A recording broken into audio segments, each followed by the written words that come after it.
Hello friends, welcome to editorial analysis by simplified civil services. आज 22 अक्टूबर को दो article discuss करेंगे। जो आर्टिकल डिस्कस करेंगे वो द हिंदू से लिए गए हैं। फर्स्ट आर्टिकल जो डिस्कस करेंगे वो है the case for a nature restoration law in India. ये आर्टिकल बहुत इंपॉर्टेंट है। यूरोपियन यूनियन ने रिसेंटली एक लॉ लेकर आया है और उसी से रिलेटेड ये आर्टिकल है। इंडिया इस लॉ से क्या लेसन ले सकता है उस पर चर्चा करेंगे। नेक्स्ट आर्टिकल डिस्कस करेंगे कल्चर एंड सोसाइटी। असम से रिलेटेड जो असम अकॉर्ड है उसके बारे में बात करेंगे। और सेक्शन 6 से सिटीजनशिप एक्ट को रिसेंटली कॉन्स्टिट्यूशन वैलिडेशन मिला है, उस पर चर्चा करेंगे। इंपॉर्टेंट आर्टिकल है पॉलिटी के पर्सपेक्टिव से। अगर आपको हमारा एनालिसिस पसंद आ रहा है तो प्लीज़ लाइक करें, कमेंट करें, शेयर करें, सब्सक्राइब करें। अगर आपको इसकी पीडीएफ चाहिए तो आप हमारा टेलीग्राम चैनल भी ज्वाइन कर सकते हैं। आइए शुरू करते हैं हमारा एनालिसिस। हमारा फर्स्ट आर्टिकल है the case for nature restoration law in India. यह आर्टिकल द हिंदू में आया है। GS3 एनवायरनमेंट मीन्स के पर्सपेक्टिव से काफ़ी इम्पोर्टेंट है। प्रीलिम्स के पर्सपेक्टिव से यार बहुत इंपॉर्टेंट आर्टिकल है। यूरोपियन यूनियन का रिसेंटली एक लॉ पास हुआ है, उसके ऊपर आपको क्वेश्चन यूपीएससी में पूछा जा सकता है। एक ना एक क्वेश्चन यूरोपियन यूनियन के ऊपर ज़रूर पूछा जाता है। सो बहुत इंपॉर्टेंट ये आर्टिकल है, देख लेते हैं फटाफट। ये आर्टिकल बहुत अच्छा भी है। The degradation of natural ecosystem is an urgent global issue and India with its vast geographical and ecological diversity is no exception. So natural ecosystem का लगातार डिग्रेडेशन हो रहा है, ये ग्लोबल इशू है और इंडिया में भी ये प्रॉब्लम है ही। With almost 30% of its total geographical area having land degradation, the need for India to adopt a comprehensive nature restoration law is more acute. Almost 30% land India में ऐसी है जो कि लैंड डिग्रेड हो रही है और ऐसे में इंडिया को एक comprehensive nature of restoration law की ज़रूरत है। The nature restoration law which was enacted by the European Union is an inspiring model from which India can draw points to tackle its growing environmental crisis. So recently European union ने nature restoration law पास किया है, enact किया है और India इस law से inspire होकर अपने आप भी एक लॉ बना सकता है। The NRL adopted by EU Environmental Council on June 17, 2024 is a groundbreaking piece of legislation that aims to restore the health of Europe ecosystem. So main objective क्या है इसका? जो यूरोप का इकोसिस्टम है उसे रीस्टोर करना, उसकी हेल्थ को इम्प्रूव करना और एक बहुत ही ground breaking piece of legislation रहा है जिसे यूरोपियन यूनियन एनवायरमेंटल काउंसिल ने अडॉप्ट किया है। और ऑब्वियसली मेजॉरिटी मिली होगी, 66% मेजॉरिटी के साथ ये पास हुआ है और 66% EU मेंबर स्टेट ने इसे सपोर्ट किया होगा तभी ये लॉ बना है। The law mandates that at least 20% of EU land and sea area must be restored by 2030 with the goal of having all ecosystem in need of restoration fully restored by 2050। So main objective क्या है कि 20% land और sea area को completely restore करना है bye 2030। ये याद रखना है टारगेट, ये आपको पूछा जा सकता है। और बाय 2050 कम्प्लीटली रीस्टोर करना है 100% लैंड और सी एरिया को। NRL is a part of European union biodiversity strategy for 2030। ये प्रीलिम्स के लिए इम्पॉर्टेंट है ये, एंड यूरोपियन ग्रीन डील, ये दोनों बहुत ज़्यादा प्रीलिम्स के लिए इम्पॉर्टेंट है। इसको आप अच्छे से पढ़ के जाएंगे, यहाँ से आपको क्वेश्चन पूछा जा सकता है। सो जो NRL है वो EU बायोडाइवर्सिटी स्ट्रेटजी फॉर 2030 का पार्ट है और यूरोपियन ग्रीन डील का भी पार्ट है। And it seeks to reverse the alarming trend of biodiversity loss as over 80% of Europe habitat are in poor condition. So main जो purpose है वो क्या है? बायोडाइवर्सिटी लॉस को रिवर्स करना है। लगभग 80% बायोडाइवर्सिटी यूरोप की लॉस्ट हो चुकी है, 80% हैबिटेट्स जो है जानवरों के ख़त्म हो चुके हैं। It focuses on a broad range of ecosystem from forest and agriculture and to river and urban spaces, implementing specific measures such as restoration of 25,000 kilometre of rivers into free flowing rivers and the planting of 3 billion additional tree by 2030। सो जो mainly आपका NRL है broader issues को cover कर रहा है। Forest से लेकर के एग्रीकल्चर लैंड तक, एग्रीकल्चर लैंड से लेकर अर्बन स्पेस और रिवर एरिया तक। और कुछ स्पेसिफिक टारगेट्स भी हैं, जैसे कि 25,000 किलोमीटर ऑफ रिवर्स को जो है फ्री फ्लोइंग रिवर बनाना है, पॉल्यूशन फ्री रिवर बनाना है, और इसके आसपास के एरिया में 3 बिलियन एडिशनल ट्रीज़ को प्लांट करने का टारगेट भी किया है बाय 2030। ये भी आपको याद रखना होगा ना। ये तो हो गया आपका NRL। अब इसी तरह का इंडिया में लॉ की ज़रूरत क्यों है, why do we need such a law. तो सबसे पहले नीड की बात कर लेते हैं। India is grappling with similar if not more severe environment challenge है ना। तो हमारे यहाँ भी एनवायरमेंट चैलेंज ऑलमोस्ट सेम है, अगर ज़्यादा सीवियर नहीं तो ऑलमोस्ट सेम तो है ही। According to ISRO desertification and land degradation atlas, nearly 97.85 million hectares, almost 29.7% of land area of India, total geography area underwent land degradation। इसका मतलब लगभग 30% लैंड ऐसा है इंडिया का जो ऑलरेडी लैंड डिग्रेड हो चुका है, और ये डेटा 2018 और 19 का है। A sharp increase from 94.53 billion hectare in 2003 and 5। Desertification in particular is a growing concern with 83.69 million hectares affected in 2018-19।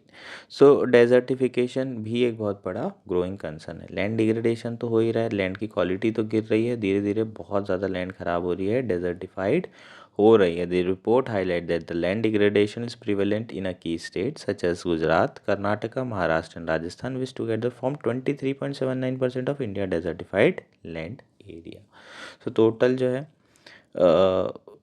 जितना भी लैंड एरिया है डेजर्टिफाइड, उसमें से 23% लैंड एरिया इन 4 स्टेट में है, और इसका कारण नेचुरल रीजंस भी हैं। अगर आपको याद होगा, ज्योग्राफी में आपने पढ़ा होगा, 20 डिग्री नॉर्थ साउथ वेस्टर्न जो रीजन होते हैं वहाँ जनरली डेजर्ट फॉर्म होती है। उसका रीज़न ये है क्योंकि ईस्टर्ली यहाँ से है ना विंड लेकर आ रही होती है और अपने साथ मॉइस्चर लेकर आती है। ईस्टर्न पार्ट में वो वर्षा कर देती है, और फिर जब वेस्टर्न रीजन में आती है तो पूरी सूखी होती है ना। इसे ऑन शोर ऑफ शोर ऐसा कुछ याद आ रहा है क्या, विंड कहते हैं। जब पानी से आ रही तो ऑफ शोर, और फिर जब लैंड से जा रही है पानी में तो ऑन शोर। जब ऑन शोर विंड रहती है वेस्टर्न एरियाज़ में तो यहाँ पर डेजर्ट बनाती है। इसलिए ये नेचुरल रीजंस के कारण भी आपको देखने को मिलेगा कि गुजरात, कर्नाटका, महाराष्ट्र और राजस्थान ये सारे सारे वेस्टर्न कोस्ट एरिया में है, वेस्टर्न रीजन में है। इसलिए यहाँ पर ज़्यादा एरिया ऐसा है जहाँ पर लैंड डिग्रेडेशन हो रहा है और डेजर्ट बन रहा है। India has already made considerable stride in addressing this issue through the successful implementation of Green India Mission, Pradhan Mantri Krishi Sinchai Yojana, Integrated Watershed Management Programme which is second largest watershed programme in the world, and the National Afforestation programme.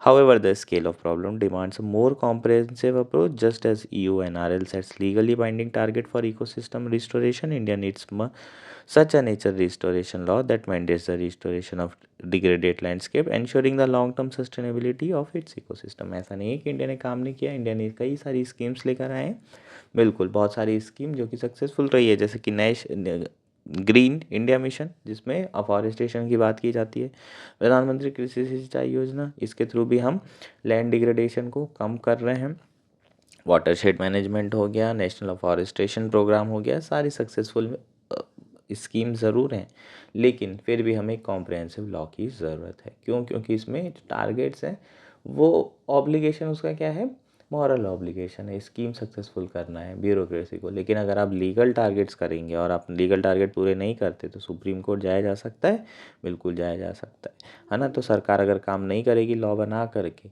तो फिर आप उसको जा सकते हैं high court, supreme court, और legally binding target को करवा सकते हैं। स्कीम अगर नहीं कर रहे हैं टारगेट पूरे तो कोई कुछ नहीं कर सकता, ज़्यादा से ज़्यादा सरकार हटा सकते हैं। सो इंडिया को लीगली माइंडेड टारगेट की ज़रूरत है। What a law in India could look like, nature restoration law in India inspired by EU model could include the following. So क्या क्या चीज़ें इंक्लूड की जा सकती है, फर्स्ट देख लेते हैं।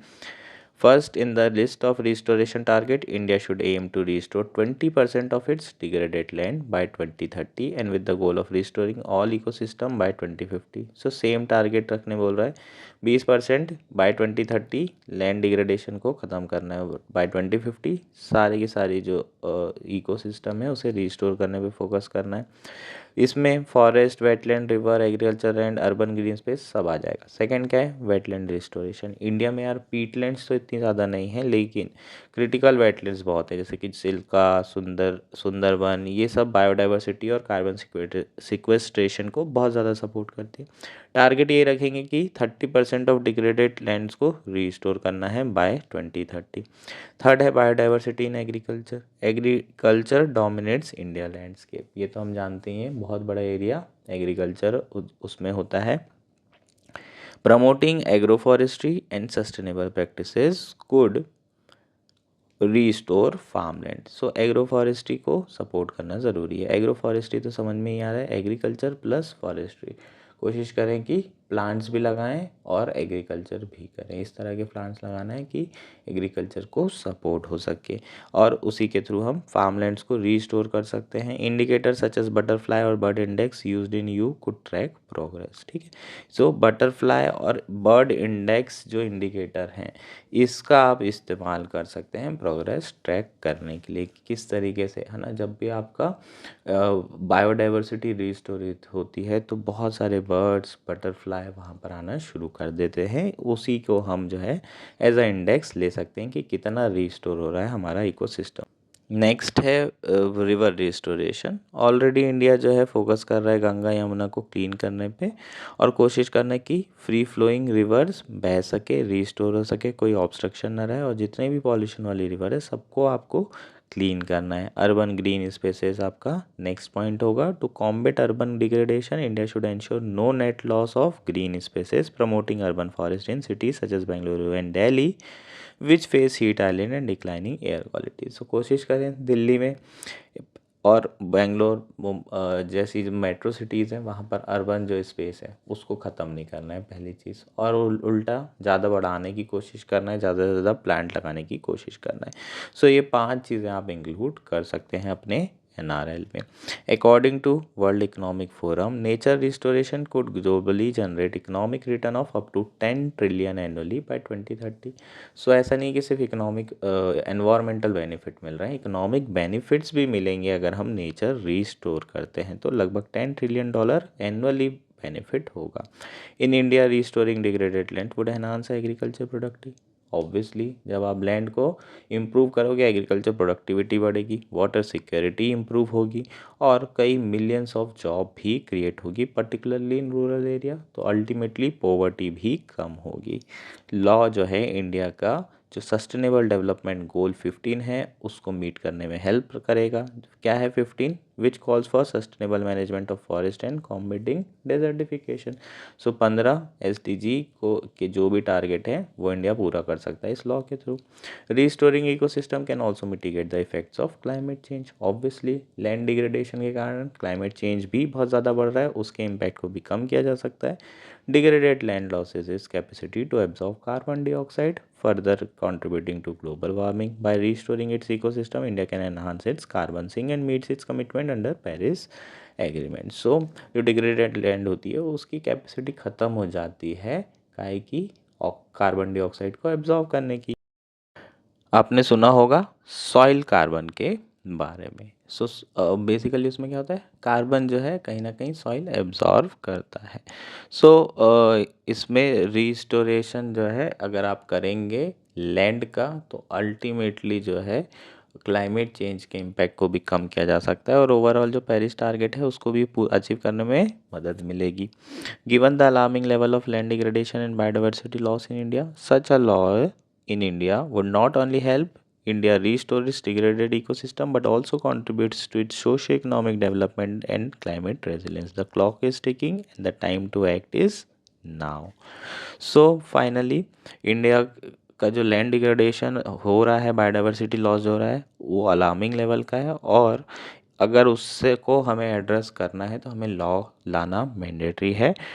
क्लॉक टिक कर रही है और टाइम अभी है जब एक्ट किया जा सकता है। सो ये आपका कंप्लीट आर्टिकल हो जाएगा। होपफुली ये आर्टिकल क्लियर है आप लोगों को।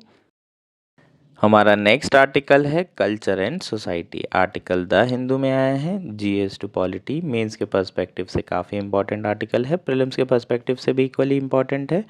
In upholding Section 6A of the Citizenship Act, a provision introduced in 1985 to give effect to the core feature of the Assam Accord, the Supreme Court of India has helped preserve the existing legal regime for determining citizenship and identification of foreigner in Assam. So recently जो Citizenship Act का Section 6A है उसे supreme court ने constitutional माना है, जो कि 1985 में इंट्रोड्यूस किया गया था टू मटेरियलाइज और to give effect the Assam accord. Assam accord के बारे में हम जानते हैं 1985 के अराउंड ये असम अकॉर्ड साइन किया गया था, जिसके थ्रू सिटीजनशिप डिसाइड की गई थी जितने भी बाहर से बांग्लादेशी से माइग्रेंट्स आए थे। अभी समझेंगे सेक्शन 6 क्या है।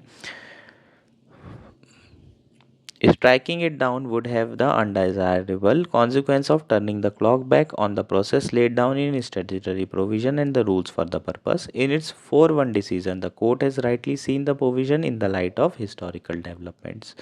So overall अगर देखें तो जो मेजॉरिटी है 4-1 से सेक्शन 6A को यहाँ पर कॉन्स्टिट्यूशनल माना है, और अगर इन केस अगर इसे कॉन्स्टिट्यूशनल नहीं मानते तो बहुत बड़ा सेटबैक हो जाता है। जो प्रोसेस चली आ रही है, जो हिस्टोरिकल डेवलपमेंट हुए हैं उसके हिसाब से भी जो है सुप्रीम कोर्ट ने माना है कि ये लॉ एकदम सही है, ये सेक्शन एकदम सही है। While on the one hand section 6A conferred deemed citizenship on all those who entered Assam from areas in the erstwhile East Pakistan before January 1, 1966. It created, on the other, a system of registration for those who immigrated from that day to March 25, 1971, the day Pakistan began Operation Searchlight, a military drive to suppress the Bengali nationalist movement. So, section 6A में क्या दिया हुआ है, इसमें ये कहा है कि भाई 1966 जनवरी 1 से पहले जितने भी लोग आए थे उनको तो सिटीजनशिप दे दी जाएगी, लेकिन इसके बाद से लेकर के मार्च 25 1971 के बीच में सिटीजनशिप नहीं दी जाएगी। इसके बीच में जो लोग आए हैं, ये 1971 में ऑपरेशन सर्च लाइट शुरू किया था किसने, पाकिस्तान में, जहाँ पर लोगों को मारना शुरू किया था, और उसके बाद बांग्लादेशी सारे के सारे इंडिया आने लगे थे असाइलम के लिए, अगर आपको याद हो तो यहाँ पर 1971 के बीच में जो लोग आए हैं उनको डायरेक्टली सिटीजनशिप नहीं दी जाएगी। 1971 के बाद जो लोग आए हैं उनको तो सिटीजनशिप दी ही नहीं जाएगी, लेकिन जो बीच की कैटेगरी के हैं, जो 66 से 71 के बीच में इंडिया में आए हैं, उनके लिए अलग provision.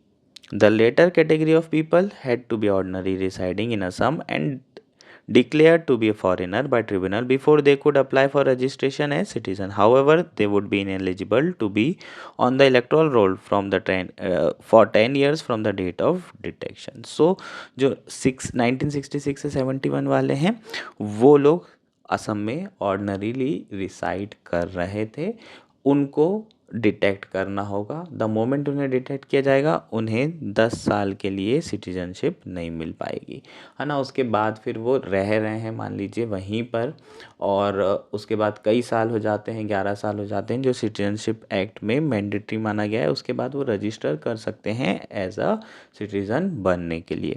Section 6 as a chief justice of India Chandrachud says in a concurring opinion was aimed at finding a middle ground between humanitarian approach towards the immigrant population in Assam and ensuring that large scale immigration does not result in loss of cultural, economic and political right of Assam people. So section 6 कहीं ना कहीं एक middle ground था, जहाँ पर बहुत सारे इमाइग्रेंट्स आ चुके थे, उन्हें एकदम से बाहर भी नहीं करना था, और असम का जो कल्चरल, इकोनॉमिक और पॉलिटिकल राइट है वो भी लॉस ना हो, तो कहीं ना कहीं ये एक बीच का ग्राउंड बनाया गया था।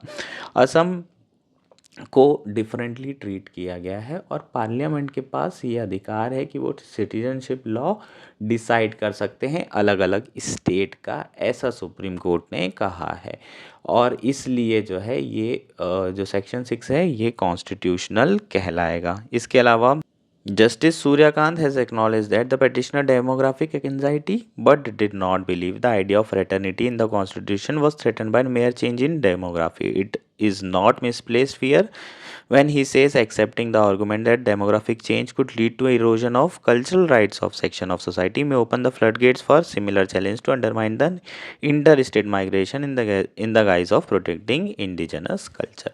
So उनका ये कहना था कि डेमोग्राफिक एंजाइटी बिल्कुल हो सकती है, पर डेमोग्राफी चेंज होने के कारण जो कॉन्स्टिट्यूशन में आइडिया ऑफ फ्रेटर्निटी है वो खतरे में आए, ये मानना तो एक्सेप्टेंस नहीं है। उनका ये भी कहना है कि आज जो है हम बाहर वालों को बाहर कर रहे हैं, मतलब जो बहुत साल से रह रहे हैं उनको हटाना चाह रहे हैं, या फिर दूसरे स्टेट के जो लोग आ रहे हैं उनको हटाना चाह रहे हैं। ऐसे में तो एक जो यूनिटी वाली चीज़ थी इंडिया में, इंटीग्रिटी वाला जो नोशन था वो ख़त्म हो जाएगा, जो फ्रेटर्निटी वाला नोशन था वो ख़त्म हो जाएगा। अब एक स्टेट से दूसरे स्टेट लोग जा नहीं पाएंगे ये बोल के कि डेमोग्राफी चेंज हो रही है, हमारे कल्चरल राइट्स ख़त्म हो रहे हैं। सो ये चीज़ों को सुप्रीम कोर्ट ने माना है और इसलिए इसको कॉन्स्टिट्यूशनल जो है वैलिडेशन मिला है इस पर्टिकुलर सेक्शन को। ये हमारा कंप्लीट आर्टिकल था। होपफुली आर्टिकल क्लियर है। That's it for today. Thank you and enjoy.